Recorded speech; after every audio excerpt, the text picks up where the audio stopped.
have featured John Hershey.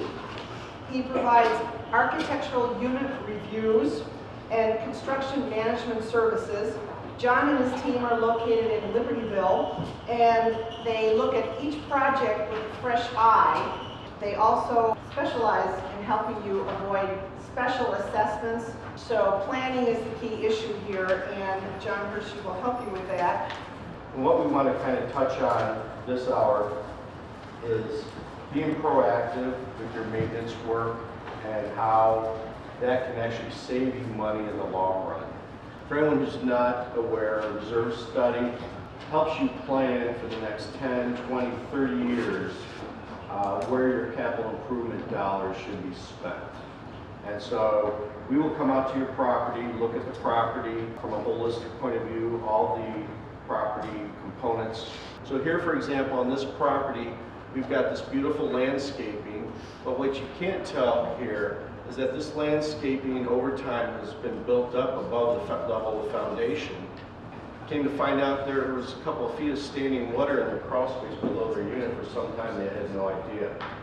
And so if there's one takeaway, at least from my portion of the presentation, that I want you to have is caulk is not always the solution. Okay? We can't caulk everything. Unfortunately, in this particular property, these people couldn't even use their front door because the ice covered the entire front door, and so the only way to get into their unit, especially safely, was through the garage. Ice was all over the entry stoop and that sort of thing. And so we will look at the whole building with any of these issues and recommend a plan. There are things that can be done to extend the life of the roof. If we're up on the roof and we do a lot of investigative work and we see broken shingles, this sort of thing, the roof is starting to age, but that can be minor maintenance work. And if we do minor maintenance work throughout the roof, it's going to extend the life of your roof.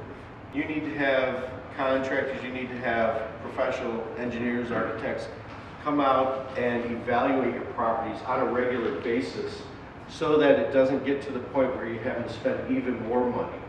Whether it's a chimney, a brick wall, it could be siding, similar case, but if you see this dark discoloration, that's a good indication that water is getting in behind the masonry and causing that staining. We see a lot of issues with gutters and downspouts, and mostly they're all maintenance related issues. Again, if we don't address them, they're going to become bigger issues later on. We can avoid the damage that we cause long-term of water getting into this wall, which will eventually happen.